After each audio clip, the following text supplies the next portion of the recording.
Trollord Games. Join the fray. Is it that one? Are we live? Am I live? Excellent. Welcome everybody to, I don't know what day it is. It's June 10th. I thought it was the 7th. I'm completely confused all the time. It's June 10th. It's Tuesday. I am up here in Davis's domicile. And if you look right there where my hands are circling, yep, that's the one. That is Conan the Barbarian from Marvel, issue number 75. It was my favorite of all the old Marvel Conan comic books. He's flying a giant hawk, doing something. I don't know what. I think it was Stygia. Are you saying that whenever you head back home, that's going to be a blank spot on the wall there? Is that what I'm hearing? Yes. I very, very reluctantly gave Davis his expensive comic books back. I've kept all of Davis's stuff for many, many years because he doesn't, as we all know, he's not the greatest curator of, artifacts. So I have, I had them for years. I finally gave them back to him not long ago. So, is there Dr. Pepper? Wherever there is Steve, there is Dr. Pepper, or Steve is not there very long, Tomcat. So Steve, why don't you introduce yourself to anyone new out there? So I am Steven Chenault, the CEO of Trollord Games, and this is June. I had to look at the calendar again. I'm losing my mind. This is June 10th, and this is Ask Me Anything. This is the show where I sit down and answer any questions you have about anything. It may not be accurate, it may not be true, but I will attempt so. So game related, what Kickstarters we're doing, industry news, whatever. And I see Heather's in the house. How's it going, Heather? This is a pretty good chair Davis has got here. Yeah, I'm up here. Davis is on the road. I'm up here keeping an eyeball on his wilderness area. I don't know if we could call it a farm anymore, but it's definitely a wilderness area. As he is on a mad rosebush planting spree. I noticed as I pulled up, he's built fences everywhere. And he's got rose bushes that he's putting in all over the place. So he didn't want me to run over his rose bushes because he knows I love to mow the yard. So I would kill his budding rose bushes. So he built stuff to Steve-proof his rose bushes. And we have our first question in queue there. It is starter box shipping update for the starter kit. We are currently on track to start shipping on Monday. I think we can pull that off. I'm not 100% certain, but it'll definitely start shipping next week. There's that. I don't have any doubt. That's some great news. Yeah. Yes, at long last. At long last. I can't wait to get that thing in. Looking forward to it. Yes, I goofed that one up 8 ways of Sunday. Oh, over the box? Oh! So yeah, should be shipping next week. And we got, I keep wanting to call it Soylent Green, but it's Beneath the Canopy Green. Beneath the Canopy Green is in, screens, all of that stuff is shipping now. We'll get the pallet to GMS out tomorrow, then Canadians Thursday, Friday, and then everybody else after that. So there's going to be a whole lot of shipping going on in the next 10 days or so, and we're going to regret not having the warehouse set up for the next 10 days for sure. Fantastic. Alexandria, I can't remember your first name because I'm reading it from Twitch. But yeah, I'm gonna get you a comp copy sent to you from the library. Absolutely. I think that's Soylent Green is made of people. Yeah, I've never made that correlation the whole time we've talked about Beyond the Camp just now. Now it's freaking hilarious. So I'll say this: if you have, so Manfred said Soylent Green is made from people. Beneath the Canopy Green is made of dead characters. The Dark Fold is absolutely littered with dead characters, many of whom drowned trying to swim the Mistbane or the Powder River. But in today's TLG Patreon release, there is a little monster that you can use from Codex Exaltum to perhaps save your drowning character. That'll be going out sometime after the stream. Jeremy will put down sometime after the stream. So if you haven't backed our Patreon, go over there and back it, and you can see, I can't remember what I called it. It's the River Boon, I think, something like that. I can't remember now. There's some dude in here hanging out from England wanting starter sets for his business or something. I don't know what his problem is. Yeah, Alan, so I'm glad you're on deck. I hadn't sent you the email, so I got your email back. We'll get that pallet together. But if you need, just give me the number of Beneath the Canopy Greens you need. It'll be a week or so before we can get you the starter sets. But go ahead and give me the number that you need, and then we'll figure all that out. Just email that to me, and we'll get you hooked up. All right, so we got our first question up. That's from Heather. What changes were made to the secret class in Richard's backpack? Did Jeremy and Chuck nuke my favorite class? I am in the middle of nuking the shit out of it right now, Heather. I hope you like that. I think the seeker didn't change hardly at all. It didn't. I'm trying to remember off of the spreadsheet. I don't think much changed in the seeker, except we added 4 abilities to the higher level. But I think the seeker stayed largely intact without being changed. The only classes that really kind of got tweaked heavily was the Oath Sworn. It's about 3 of them now. I can't remember. My brain is parked in another garage at the moment, so. Yeah, I like that saying. I'm gonna start using that. I have a lot of garages. That's good. Yeah, it's too many garages.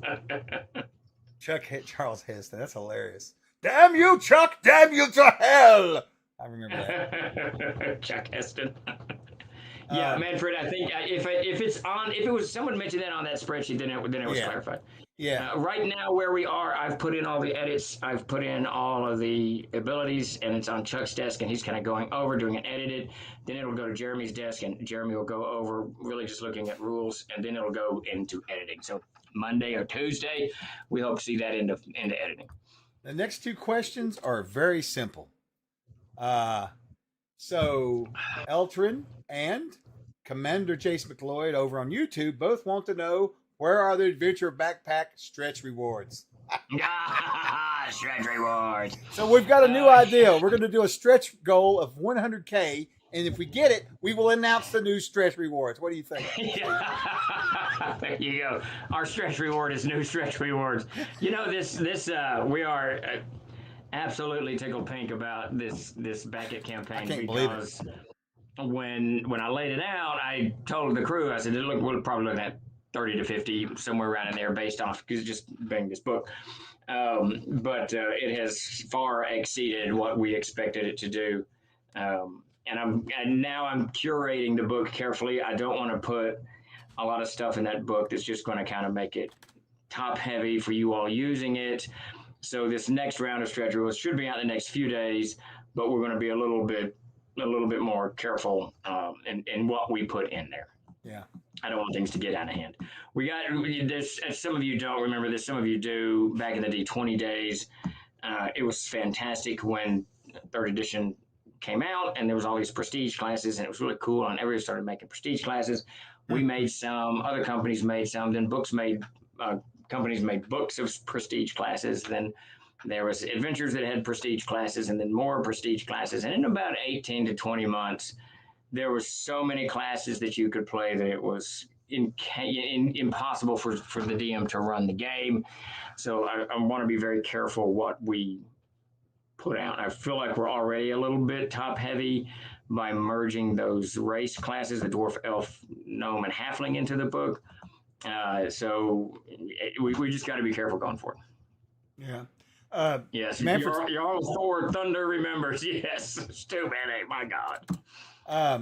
So Manfred makes a good comment. He says there's nothing wrong with saying that all the stretch rewards have been reached and there are no more, so it gets done promptly.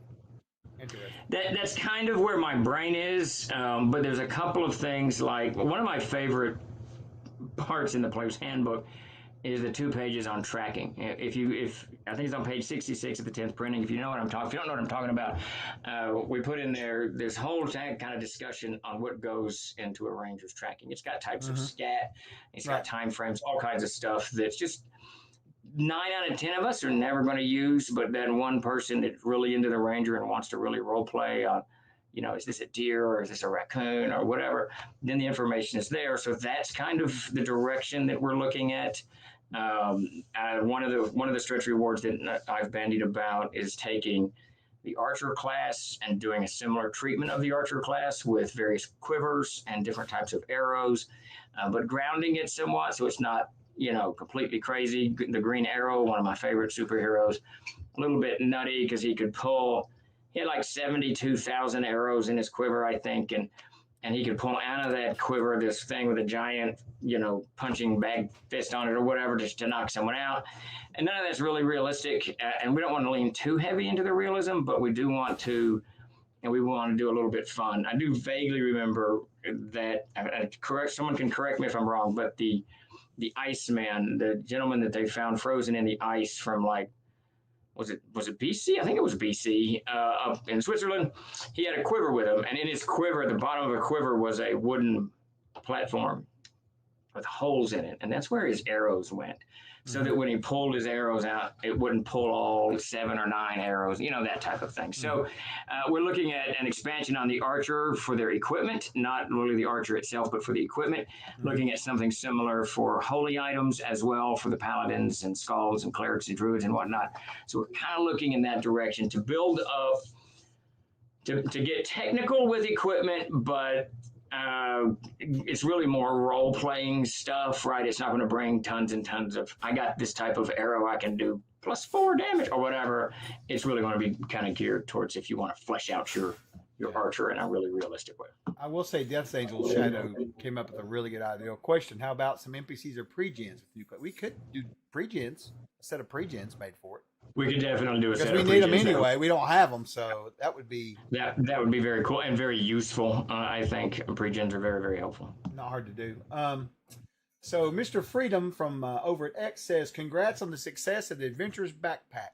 Any plans to offer an expanded and updated book on domain play? And that does a deeper dive into the construction of castles, keeps, wizard towers, dungeons, sieges, etc. So what's going to happen, one of the stretch rewards that we already put into the Adventurer's Backpack is that very thing. We're going to take, now I can't remember what chapter it is. It's not 10. Is it 10? Maybe it's chapter 10. Out of the CKG, and we're going to do that from the player's perspective. So a lot of that stuff that you're talking about, creating castles, building, construction, and all that stuff is in the Castle Keeper's Guide. But we're going to do a nice little, 4 or 5 page discussion on that from the player's perspective. Just to give a little bit. One of the things I want to really keep the Adventurer's Backpack is a player's tool and not a CK's tool. So CKs don't feel like they have to have yet another book behind the screen that they've got to monitor and whatnot. And this gives a second book for the players. So that is already in there. Somebody had asked in Discord, I meant to tell you about. They were like, "Are you just going to copy the stuff over from the CKG?" And I was like, "No." But No. Why would we do that? That'd be hilarious. That'd be lame as shit, man. No. Yeah, that would. If the stretch reward had been like $8, then maybe we would do that. $8. Okay, let's see. So MJ Cook asked, any updates on what is next from the Gygax estate? So I've got to reach out to the attorney. The conversation got dropped. I know he's extremely, extremely busy, but I'm waiting for the final contract for Gord so we can get signed on that. And I haven't, there's some problems with level 4 and some blank areas that we're trying to piece together for Castle Zagig. The next big thing will be Castle Zagig next March. We'll do the second part of that. But somewhere in the midst of all of this, we're going to begin on Hall of Many Pains. I haven't quite decided how we want to inject this into the madness. But up next will be Barsoom. We'll be doing in late summer, early fall. We'll be doing a backer campaign on Barsoom, and then somewhere probably after that, look for Hall of Many Pains touching down.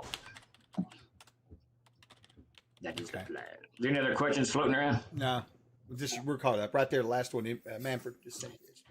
Manfred, that's part of the issue with the contract. The estate wanted a paragraph put in there kind of protecting the estate against that. We've published Gord before, so I'd have to put all the legal out on that. So there's some kind of rights that Gary retained, but I got to put all the legal in. I should have known that Gord would be a little bit more difficult than the others. Because of the Greyhawk stuff. But we could purge the Greyhawk and tie it to Castle Zagig. That's one of the things Luke and I have talked about. So we'll see. Oh, that's an interesting thought. I was wondering how we were going to handle that whole thing with Gord. Well, Greyhawk and Zagig or Yigsburg. Yigsburg's not Greyhawk. Dunfalcon would be Greyhawk. In the current milieu of what Gary has created, Yigsburg would not be, but it's always a possibility. Oh, that's a good question. We at the very least, I would think, MJ, we would do a pre-order on our site. But Stevie's asking about the Gord books. Yeah, Luke and I have talked about that quite a bit. Luke wants to get a bunch of people involved and do some short stories in the Gord verse, which would be kind of cool. So we almost definitely crowdfunded, I think. Almost definitely. I missed that you had published Gord before. Manfred says there are holes in my TLG collection. We had got the first book out, and we're deep into. We laid out the next one, and we're editing or cleaning up the third one when the licenses got pulled. Hey, side quest, Chuck. When is that Tsunami Con?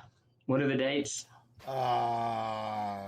Let me check. We're trying to see if Dakota will be going to Tsunami Con in Denver in It is.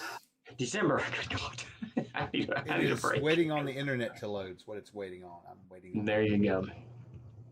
Wow, that was slow. We need Dragonlance would be awesome. It was. Oh, it's. They've changed it. I guess. I could have sworn it was December last year. It had to be. So it's October. Yeah, that's not good. In fact, I think that's.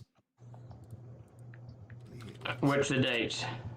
It's going to be the week after Gamehole Con, October 24th, 25th, and 26th. Well, that's interesting. Yeah, he must have. I'll have to ask him about that. It was last year. It was December. I'm almost positive it was. No, that's too close to Gamehole. It is. It is too close. Yeah. Okay. And also, especially if we've got that Pittsburgh thing, we might work out. So who knows? I don't know. But yeah, that's. I apologize, everybody. We shouldn't be having this conversation while we're sorry. on here. I forgot we slipped it back into work, didn't we? I can't text for crap, so driving me crazy. No, you're good. Getting Dragonlance would be absolutely crazy, Malaki. That would just be, something very, very, very cool. And Tsunami Con is in Wichita, not Denver, A Wolf Alone says. Yeah, sorry. Yeah. Okay. Out west. There you go. For Chuck, who lives in Virginia, Kansas, Colorado, do you have any clue how many conventions I have to go through my brain? I cannot. I do not have any clue, and I don't want to have any clue. You don't. Just go away from it. Run away. So got some Welcome questions. to TLG Town Hall, exactly. So we got some questions That's here. Right, Death Angel. Jesus, Town Hall. So Rick Montel asked, and by the way, Rick Montel, thank you so much for covering for us at DICON. It went over great. Really enjoyed the pictures you sent over. I'm gonna get all that stuff. I'll get all that stuff out. We'll do a little thank you on there too to him soon. So, but thank you. All right. So he asks, is there any chance we'll see the Dung Gatherer class? I feel as if Baldric from Blackadder must be in the Adventures back. Oh, Rick, I didn't fully read that. Damn it. If you gave that to Davis, he would do it in a heartbeat. I guarantee you. Yeah, he would. Wow, look at that. Thank you there, Mr. Agile Monk. We appreciate those gift subs. That's very thank you, Agile. Very, very cool. Very nice of you. And yes, I did look at the cover. It was really nice. I wanted to try to get something thrown together and give it to Steve, and then maybe get it out on the airwaves a little bit to let them know what's coming down the pike. If that's all right, John. I just hadn't had a chance to get a hold of you, man. Between this Kickstarter and everything else, we're just going wild around here. That's usually the problem, though. He will. He will. I absolutely think he will. Alexander RPG asks, what events is Trollord planning on being at this year? Well, right now we have coming up. Gen Con's coming up very soon. We backed out of Origins this year because it was just we had too much going on. It was really expensive. I'll have to readdress that next year maybe. And then we were going to. I'm going up to EggCon, but I'm just going up there to run a game and hang out and stuff. That's not really a thing. We got Mythicon in November. We got AcadeCon in November. We got no SunumiCon now in December, I guess. And Gamehole Con is in October. Yeah, so that's what we have right now that's out there floating around that's for 100%. But I've got a bunch of other stuff I got to go talk about this week. What is that? I don't know. I was just going to give him something since you were talking it from the ether. I thought I'd give him something to look at. Thank you. It's very nice of you to support me like that. That's great. Yeah, there you go. That. This is on Davis's desk. Midkemia Press Second Edition of Cities, a guide for all role-playing games. I remember this as a kid. I miss this for those old timers. Yeah, look at that. Yeah. That's some old typeset there. That's Good awesome. stuff. Yeah, Agile Monk. I have a theory that Davis is actually he really was an Indiana Jones at one time, and that's where all this stuff is. And if Steve digs deep enough, he may find a few artifacts. I'm thinking. Oh, there's all kinds of crap in this place. It's nuts. He used to have a pickle bucket of bones. It was mostly animal heads. I don't know where the pickle bucket went. Are you kidding me? Yeah, it was like he had a ram head, a fox head, all kinds of stuff. He would set them. He would find these heads in the wilderness, and then he would set them out in the sun to bleach them for a few months. He told me that there was an abnormal amount of skulls around the area where he runs around there in the woods and stuff. He told me one time. I guess that's true. Yeah, he used to gather him up. MJ Cook asks, "Will the Crusader number 28 ship with Beneath the Canopy Green?" Yes, so you'll get Beneath the Canopy, the screens, Crusader 28, Barsoom, and the Role Players Vault. And those will all be shipping out. Hopefully that's all in the mail by the 20th, 24th of June. It's all gone. Everybody's got it in their hands and can proceed to kill their characters. Run characters through the Darkenfall. That's nice, Malaki. Those are cool. Yep. So Heather's suggestion, that's a good suggestion. Yeah. You want to talk a little bit about what's going on for this summer, around the Summer of Siege? A little bit. So Grace has put together a fantastic campaign for the entire summer. It's going to run through June, July, and most of August, if not, I think all of August, actually. I think it's going to be 3 months straight. Yeah. Yeah, and it's called the Summer of Siege, and she has roped in a whole bunch of folks to run Castles and Crusades, Amazing Adventure, Siege Engine games on their streams and on our streams at conventions and whatnot. It's just going to be a whole lot of Siege Engine games going on. If you want to join in, email Chuck or Grace, get a hold of them, and they'll get you in the schedule. We'll help promote your channel and all that business. And we'll get more and more folks on the Summer Siege wagon. Wait, no, Summer Siege train. There you go. The Siege train. I think I haven't told you this yet, but I may have to bump the gaming stuff to August. I think we're going to see. It looks like July is just going to be too crazy. Yeah, I think that there's not going to be going forward any moments that aren't going to be packed. So it's just going to be us doing. Right. Well, I mean, as far as like. Because we want to do, guys. We want to have some games and have like a mini camp. I want to do a mini con in the Discord. It's something I've been wanting to do for a long time, like a couple times a year, but never seems to work out. But I think what we're going to try to do, I think I'm going to boot it to after we get back from Gen Con. That way, all that's off our back, and we don't have another convention to go to until October or something. You know what I mean? Yeah, it'll be better. Might be good. Yeah, I think so. Because July's crazy. All right, so let's see what else we got here. Comment from Tomcat Dad. Just ran the magical tree from Crusader number 28. The players loved it. Very cool. Excellent. Very cool. Davis loved writing that adventure. He absolutely loved it. Yes. Let's see. This is from Death's Angel Shadow. In my quest for Seeds of Summer places, a store owner asked me about game accessories, specifically asked about spell cards, dice. What offerings are in the plans for that kind of stuff? So the spell cards have been in and out of the production schedule for years now. I'm not sure where we are on those. I know the person that's supposed to be working on them has some free time right now, so there's that. That's right. As for dice, we've got nothing in the hopper at the moment, other than what's going to come in the starter set. There's a set of dice in those. Yeah. But I think it was Grace sent me over some information on dice, a company making dice here in the United States, which is a huge leap forward for the dice industry. And I've got, I went to all my emails this morning, and that email is sitting there. I haven't reached out to them. But so hopefully we do see something soon. John, I can answer that. It's just me, man. So I'm just trying to get around to it. I don't have a team or much of anything. I'm actually rebuilding one. So hopefully you'll see some movement on that next week. We're going to have our first meeting, I think, Wednesday. Let's see what else in here. I wonder if there will be some Summer of Siege at Brawl. I don't know, Tux. That's a good question. We need to see. Are you going to BrawlCon? You need to tell me about it if you are. Just curious. Let's do it. Yes, Chris. Absolutely. Can we do Summer of what? Let's see. John says, Steve, can you confirm that will the new publishing and printing plant you are building will have hardcover printing that you won't have to send out, right? Not in the beginning. It won't. It absolutely will not in the beginning. that is a whole nother huge thing that not only will we have to get the equipment, but it'll take us probably a good 4 to 6 weeks to master doing to make sure that we get Smithsonian and keep the quality up that Walsworth has done. So my best guess, we are still. I mean, the land is purchased and the plans are laid, and we're just waiting and waiting. I'm getting a little impatient. My guess is the facility will be up and running by late August, I think. At this stage, if not into the September, I'm very frustrated.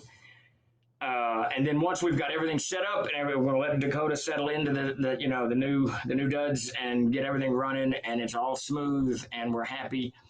And then we will look into expansions. So probably winter, early spring next year, before we really kind of dive into that side of the stuff. The equipment for that is very large.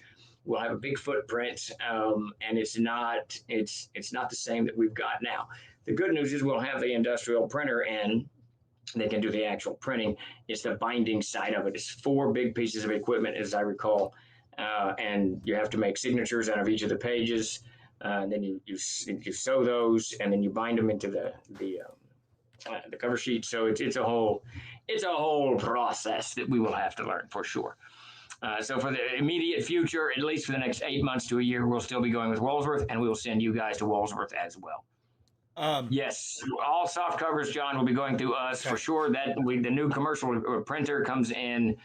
They will schedule it on the 14th for next week, so it should be in, we're hoping, by 24th, something like that. Okay, little side comment. John also said, did you know that the McNemia Press is still operating in San Diego, California? Oh, wow. Yeah. Very cool. Let's see. So Bain TBC suggests something. Will the founder, I'm sure he's talking about the factory, have a built-in bar? I mean, everyone has to start at a tavern, right? Eh? So the factory will only cover maybe a quarter, tops a quarter, probably 20% of the land that we have. So we're trying to figure out what to do with that other chunk. And we were thinking of putting in a convention center in there, a Troll Lord convention center where we could do Troll Lord in our own, own space. But why wouldn't we have a bar in there, right? I mean, that just makes sense. Right. No, I agree 100%. Now I've got one from KevCon here. This is a question that I'm going to drop this in chat for you to see because Kev, I can't pronounce it either, bro. I can't pronounce it either. All right, so here we go, Steve. You ready? Look in the chat. Remember, I'm on Davis's computer. Question: I need help with codex pronunciations. How do you say? Oh, I see you putting in that in thing. I see put it there. Yeah. Yeah. No, you're good. You're good. Hold on. All right, so the first one, Othgail. The second one was Eirene, and the next one is Pebasat, and then Yunul. Okay. Yunul is my favorite one of all of them. Yeah, that's a cool Yunul. Who are those folks? What's the relation to those names? Pebasat is I believe the god. Is kind of a god of war, really a god of conflict more than anything. Eirene is the moon, and Athgal, I can't remember actually who Athgal is, and Yunul is one of Mordias's handmaidens. Mm-hmm. Maybe that's what we should call the grove. I should run that by Grace. So one of the things that we're going to do at the factory, it's going to be weird. So the land that we purchased is rectangular, right? So we're going to leave most of it kind of free at the moment, and there will be an office building. There will be the warehouse factory, and then behind it will be where the tractor trailers will be turning around and, taking paper or whatever. Blah, blah, blah. Mm-hmm. And then there's still like another 200 feet, I think, maybe, or 180 feet beyond that. And that section, it's going to be hard to do anything with, but that's where I'm planning currently, things change, but I'm planning currently to put what's going to be called the Grove, and we're going to plant some trees out there. We're going to do a whole thing, let you guys participate in this if you're inclined to. If you don't want to, that's great. But we're going to have a grove there, and I think we're going to call it the Mordias Grove, but the Yunul Grove may be kind of cool as well. Yeah, I like Yunul name. That's cool. Yeah, Yunul's cool. If you guys are interested, and this will come up in the next few days, you'll be able to buy a brick with your name engraved on it. And it could be your store, it could be your name, it could be your character's name, it could be whatever, to go into the building process with all of that. So I see. Othgile, the stairs to heaven. Yes, that brings you to the stone fields, the Othgile stairs. Yes. Oh, that's the stairs that I don't want to climb. Violence, we did talk about the new stretch rewards, and since you weren't here earlier, too bad. We're not going to tell you. No, Yeah. we're gonna announce them later. I guess later in the week. I guess we're doing some Probably redoing later in the week, yes. Yeah, yeah. We want to make you just to touch on it. We want to make sure the stretch rewards have meaning to the book and not just be stuff we're throwing out there, whatever. And Right. one of the things, and Chuck has pushed this, and this is on the table we have to talk about, is to put more interesting things in the backpack itself. So that might be kind of fun too. Yeah, I really would like to do that. That's cool. Okay, let's see. The brick in the grove, yes. Let's see. Meme J Cook asks how. Oh, this is a great story. I'm sure he'll have to give you the he can give you the small version to it. So, Steve, MJ Cook asks, how did Troller Games get into printing and publishing? So the publishing is different than the printing. The publishing started back in the 90s, in 99 really. I had attempted to get, and this could be a very long story, but I had attempted to get things published with PSR in the early 90s, and Mac Golan, very, very close friend of mine, he edited them. We sent them in. They were rejected. And so that was kind of in the thing. Mac and Davis, and we'd all been gaming for decades. And in 1999, he and I had been going. We started going to Dragon Con in 90, but in 99, he wanted to switch up and go to Gen Con. And he pitched this idea of, let's found this company. He had been making something called The Seeker, this little zine back in the day. And he pitched this. He and I met at Vino's, and he said, hey, let's start a game company. And we can take the modules that you've already written, clean them up, get covers, get them printed, sell them into distribution, the whole 9 yards. But we debut it at Gen Con next year. I was working my PhD at the time. I was like, yeah, that sounds like a great idea. Let's do it. Davis joined us for the second meeting at Vino's, and he joined the crew at that point. And the rest, as they say, is history. We started publishing after that. At Gen Con, we got picked up by ACD, one of the larger distributors, the second largest in the day. And that kind of cemented us into suddenly we have a company and we're selling stuff. We were picked up by Wizard Addict, blah, blah, blah, blah, blah.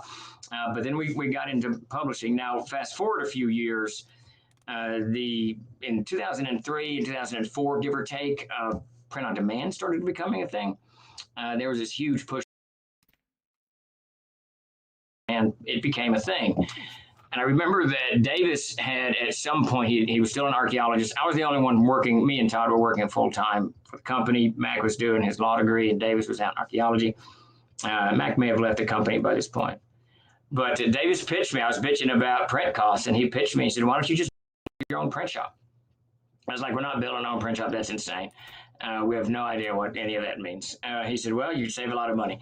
So fast forward a couple of months, I was at a convention. I was going to a convention out in San Francisco, and I needed a book that Casey Christopherson had written. He's over at Frog God now. I can't remember what the name of it was. Tomb of Kublai Khan, I think. And that was a convention we were going to.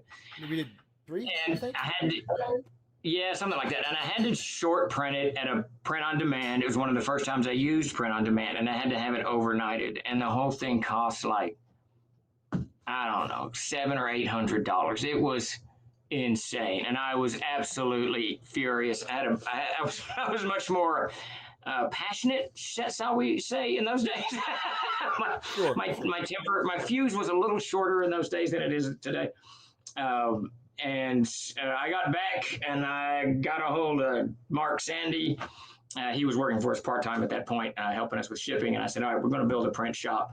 And he and I began investigating building a print shop. We signed up with Xerox. We leased some really big equipment from Xerox. We bought this large, once we kind of learned what we needed to do, we bought this large industrial paper cutter from these dudes down in South Little Rock. They were absolutely hysterical. If you've seen pictures of it, it's on our website. You can see it. The thing is a monster. It's built in the 50s. But those two guys loaded it. They had just closed their card making business or something. And they loaded it in a truck and brought it up to us. And we put all of this stuff in the back of my house. I had a big room back in the house. And we ran it from there. And Mark became our print master. And Mark being very studious. Mark is an engineer by trade, and he's very detail oriented. He studied everything, and he would work hours figuring out how to do all of this stuff. I would lay the stuff out for him, or Peter Bradley would. And then we would have, in those days, we printed our own covers. And we didn't have a binder. We printed our own covers. We printed the books. We saddle stitched the books, and some of them didn't attach. But frequently, we had to take them to another printer to have them actually bound. It wasn't until about 2005 we opened shop about 2008. It was when we bought our first binder. I remember that because it was 2 months or 3 months just before Gary died, because I was very excited that we were going to get, we were finally going to be able to print Gary's stuff much faster, get his stuff out much faster. And then when he passed away, it was kind of it was a sucker punch, but it was a blow to the gut, I should say. He didn't sucker punch me. He didn't want to die. But that was it. And then we were in the printing business. And so we've been printing our own books since '05. And it's had its ups or downs. But we are to the point that we are beyond the point that we need our own space, and that's what's happening now. For those of you who don't know, Troll Lord Games has gathered every extra penny that we've got, and we're investing it into buying land, which we've already done, and building a printing and warehouse office facility in Beebe, Arkansas. We are hopefully in the final stages of getting the paperwork done. Hopefully, I don't know. I've kind of lost hope that the paperwork flood will ever. It's only been 3 months of us messing with the paperwork, so that we can actually expand all of these operations and print more and more and more and more. That's the hope. All right. Good That's question. right. Great answer. I knew about the convention stuff, but I didn't know about the print shop. That's pretty hilarious. But I totally get it. I believe it 100%. So angry. I can see I'll bet you all know Giazzi, because I was at a convention with him. I bet you he remembers how angry I was, because I didn't even look at the price. I just needed the books there. Casey had written it. Peter had done all the art and the maps. We had all this crap ready. And then the books didn't make it from the printer, so I short printed about 120, I think, or 60. I can't remember at this point. But man, was I angry. Very angry. I've got everybody's B-E, Death Angel. I'm getting everybody's comments and questions in here. Don't worry. So next up, let's see. From KevCon, Chuck, do you have a favorite Infernum monster? Kevin, I still have not opened up the PDF and looked at it. I have no idea what the Infernum looks like. I have no clue. I have been too busy. It's unbelievable how busy we are. Anyways, let's see. Okay, this is from TomcatDad. What sort of added monsters would be in a Murgle lair? E.g. Havoc Castle, for example. The Hounds of Unklar, those would be there. It's not the Hounds of Unklar. What is that hound called? It's the Hound of Darkness. Hound of Darkness would certainly be in Margrel's thing. They would use those. Maybe some of the lesser devils, because the Margrel are very defensive. They're not going to have some of the more powerful, huge 15 hit dice devils meandering around, the Seer devils or something like that. They would probably slay those outright. They really don't play well with others. Ungern would definitely be there. Right. Maybe a dragon. The Margrel, for those who don't know, the Margrel are key devils, if you want to call them that. I don't really think of them as devils, but they are. Are they? I thought they weren't. I thought they were technically not devils or demons. They just look like it. Yeah, they were created, so just very, very briefly, in the world of Erd, Unklar conquers the planet and for 1,000 years rules it under Winter Dark. He's a lawful evil god, and one of the things he creates are the Margrel, and there's 18 of the greater Margrel, if I remember correctly. And these are extraordinarily, extraordinarily powerful entities that look sort of like a devil. They look very much like a devil, but so I don't know where you would. Probably in game context, they would fall into the devil mode. You won't find them in Infernum. Actually, you'll find them in the Monsters and Treasures of Erd. But they're very devoted to Unklar. They're very lawful. They're very evil. They're extraordinarily arrogant. They don't have any concept of that anything could defeat them in battle. So they're fearless, all this stuff. So probably Hounds of Darkness, other creations, other Kunalir, other creations of Unklar's is what you probably find in the lair. So it'll be would be Unklar centric. What you're saying? I got you. Yeah, without a doubt. Yes, Tomcat, that and Castle would be a great place. Yeah, absolutely. All right. I love when people ask questions about Erd like that. It just cracks me up. I love it. We are going to get an Erd stream set up very soon. We are going to do it because I want to badly. I love it. Anyway. Frank Avila asked from YouTube, how much do you think a brick will run? $1 million. Sorry. What does he go? $1 billion, whatever it says. We're looking at $100, I think, for the brick, and that'll have your name engraved on there, and we'll put it in. I haven't decided if it's going to go on a sidewalk or we're going to do wainscoting around the building, or it could go on that, or it could even go into a grove. We could actually lay them in the grove, which would be kind of cool. But we're looking at probably $100 for. So what we're thinking at the moment is $25 is going to get you on the adventurer's wall. So when you walk through the front gate, front door, it's not going to be a gate. When you walk through the front door, on the wall is going to be a list of people that joined this fray. And it's not. I want to be very clear. This isn't a donation and stuff. We're building this building no matter what. So this isn't like we're crowdfunding to do this. This is basically if you guys want to participate and you want to be a part of it, this is how you can do it. Throw in $25 into the pot, and we're going to put your name up. Now, I was going to have it just on the wall, but Chuck and Davis were mortified, so it's going to be on something. We don't know what yet, like it's sheet of 10, I don't know, something. And then for $100, there's a brick with your name or your store name or your convention name or your character name or whatever you want to do. And then the big one is going to be, there's only going to be 10 of these, I think, in the Grove. Right now, it's just pasture. That's all it is. And it's not even pasture. It's got some kind of crazy, I think it's a ragwort growing in it or something that we got to get out. But we're going to clean all that out, and we're going to plant 10 trees. So there will be, you can buy a tree. Now, there'll be 10 of these available, and they're not going to be cheap because putting them in the ground is going to be well past $1,000 because we're going to, Davis and I went over it last night. We're going to make sure that they're young adult trees are going to be like 30 feet or 25 feet. I can't remember what he said, tall, and we'll have to have a professional company. They're not going to be stuff you buy at Home Depot. So those will be pretty stout. But that's kind of what we're looking at. If you want to join in the fun and be a part of it, then this is the way to do it. I've got several things saved up for about the factory, but I want to get a couple comments out of the way and questions. So Okay. Alan Rowe from GMS says you guys are seriously an inspiration to everybody who dreams of getting their own stuff out there. Thank you, Alan. Very nice. Thank you very much. And then Mr. Snipes he says, I just received my Amazing Adventures Player's Handbook and Chronicle Keeper's Guide in the mail Friday. I really like the quality of the books. Well, thank you. Thank you. And Alan and I've known each other for many, many years. How's it going, man? Yeah. All right. So, some questions about the factory, or comments, shall I say. I think you will enjoy these. Fire away. So we're going to give these out. I know we got to cut it short a little bit today. We got something going on there up there at the farm, so we got to cut. But let's get these out here. So Rick Montel says, I think the restroom for the factory should be an outhouse with a moon and a TLG logo carved into the door. Okay. We may put an outhouse out there just for you, Tyler.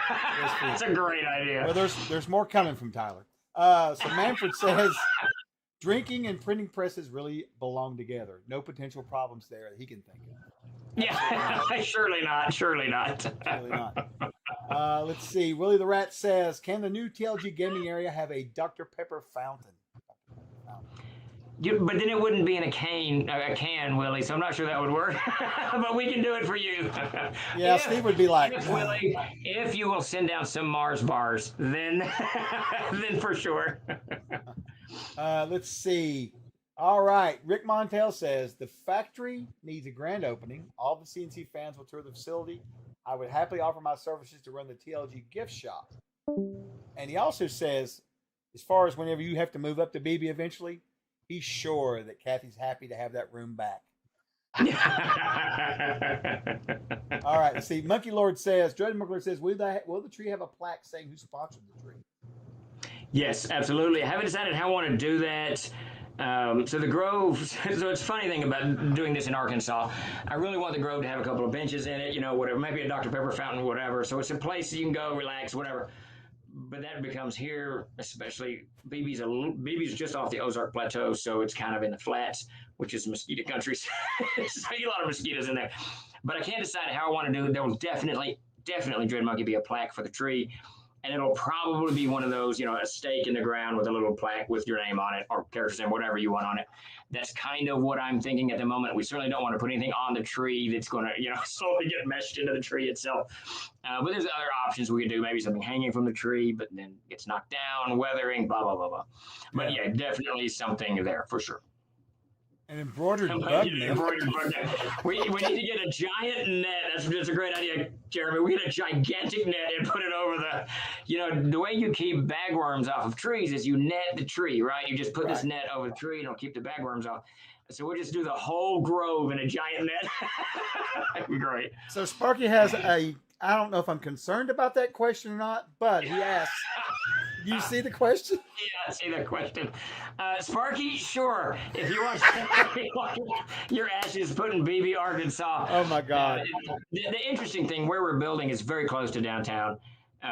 But the pasture behind us, which is this beautiful pasture, someone bought a few months ago, and I think they're going to put in like 18 houses or something. So I'm going to plant, as funds allow, I'm going to plant, I can't remember what the tree, it's not a crepe myrtle, it's some kind of flowering tree that doesn't, dogwood requires shade, but some kind of flowering tree along the edge just to kind of block all of this out. So I just literally, when he read that, I thought to myself, oh my God, he has room for a family cemetery up there if he wants.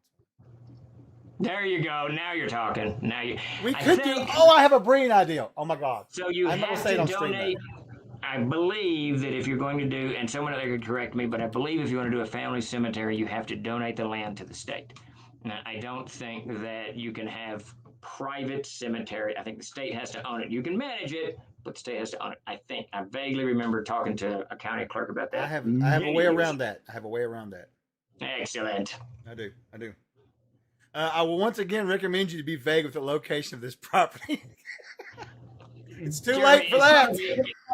It's going to be listed. I mean, you're going to be able to go to the City Chamber of Commerce. There's not going to be any hiding troller games from. Because I'm sure eventually the address will probably change to there one of these days, So. Yeah. But now I'm going to be honest. This isn't a storefront. This is the hardest thing. We've talked to quite a few of the city folks, city fathers, whatever you want to call them, in BB. And this isn't a storefront. We're not going to have a store where you walk in, you can buy stuff.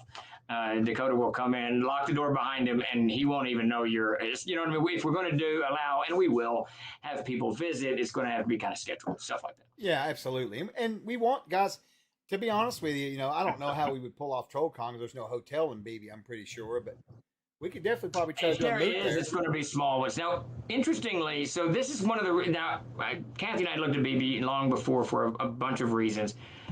One of the driving ones is it's just outside of Pulaski County, and the taxes are cheaper. But BB was just given its, I don't know what this means, but they were given their franchise recognition by some organization, which means it hit a population threshold that makes it easier, more affordable, more cost-effective for franchises to go there. So BB is, if not the fastest growing town in Arkansas, it's one of the fastest growing towns in Arkansas. So if we don't have hotels now, wait, how long does it takes like 6 weeks, it seems, to put those things up. So just wait a little bit. No, that's good. I think it'd be cool to do. What we could do, we do TrollCon on the land, and we put up, those tents that they had in the Civil War, those little white pop-up tents. We could do pop-up tents everywhere across the thing, and people could just rent a tent. No, we could do that. I mean, that's the thing. It's a mosquito. Conapalooza's like that. Hey, Conapalooza's like that, man. I mean, now the mosquito problem, I don't know about all that. Do it. Burning Man of Arkansas, the only thing you got to worry about is snakes and mosquitoes. You'll be golden.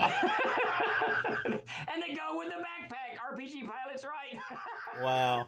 Yeah, he is right. That's hilarious. That's our next stretch goal. Oh, my God. It is our next stretch goal on tent. Oh, wow. That would be awesome. Probably, Manfred. Tuck says, do you envision allowing other gaming companies to be able to contract printing out of the facility? Oh, absolutely. Oh, yeah, absolutely. We're talking to about 3 of them already, and I've got a whole bunch on hold just waiting for the equipment, and we'll start that before the facility's done. The equipment should be here hopefully next week. I keep saying that. I know. 2 weeks. And 2 weeks, and then we can get that rolling for sure. Now there's a budget in there right across from the Waffle House. Well, that's true. There you go. You're golden. Yeah. Get a really big pavilion, Westwood Game says, and since all the trolls will be under it, call it the bridge. Yeah, that's a great idea. King Kothar says snakes, mosquitoes, dehydration, heat stroke, sun exposure, inclement weather. So Conan Exiles, I got you, Kothar. Right on. That's right. That's what Arkansas, that's what you get when you get here. Dread Monkelord says, let's just crowdfund a convention center. Let's end with a hotel. Let's just build a complex. Now you're talking. We build a hotel that it looks like a castle, so you can rent a room in a castle. The downstairs is a great hall, is where we game. How cool would that be? It would be awesome. We could just all move out there, and my wife would divorce me, but it'd be great. All right. I mean, not great. She divorced me. I'm in a lot of trouble now because she's right up Yeah, behind you're me. all done now. Chuck's out. Yeah, I just screwed up. Sparky, we've always wanted to watch you run around in a loincloth, so it's win-win for everybody. Whoa, what? Whoa, I heard something about loincloth. That's got me terrified. All right. Well, listen, it's. I know you said 20 after. It's 21 after, so we probably need to give it a call. Yeah, we probably should wrap up. And do look for in the next few days, maybe by Friday, if we can get it together. We will have all of this for the bricks and the trees and all of that up and going. And again, you don't feel there's no pressure, but just if you want to be a part, this is a way to be a part. Yeah, for sure. We just thought it'd be cool to do. So I don't know. We've had people ask us, and we thought, well, you know. Yeah, no, that's great. That's great. Yeah. All right, everybody. Well, thank you so much for coming out. We will be back with another stream. I'm not sure. It won't be. Steve's going to be. Yeah, we probably won't be able to do nothing until Thursday, is my guess. I'll be a little bit on the road tomorrow. Yeah, this week's going to be a little light on streaming because we got stuff going on. But hopefully next week we'll do some extra stuff we want to. We really appreciate you guys for hanging out with us. I did, Jeremy, and I'll do it again. So if you haven't backed the Patreon, the TLG Patreon, think about doing it. Today's release is something that will protect you against my favorite way of killing characters, which is drowning them. So check that out. You can put the Patreon thing up real quick, could you? Yeah, and the link up. You can back us there. Jeremy is very religious about getting 2 releases out a week, so it's new content and stuff that other people have never seen. There's a stream tomorrow, evidently. I didn't know about it for us here. I don't know. There you go. I have no idea. So, anyways, all right, we're gonna get off here. You guys have a good evening, and we will talk to you later. Bobby's Roadhouse. Yes, Willie. Yes, everybody. Thank you all, and we'll see you tomorrow or Thursday or whatever day we're streaming next.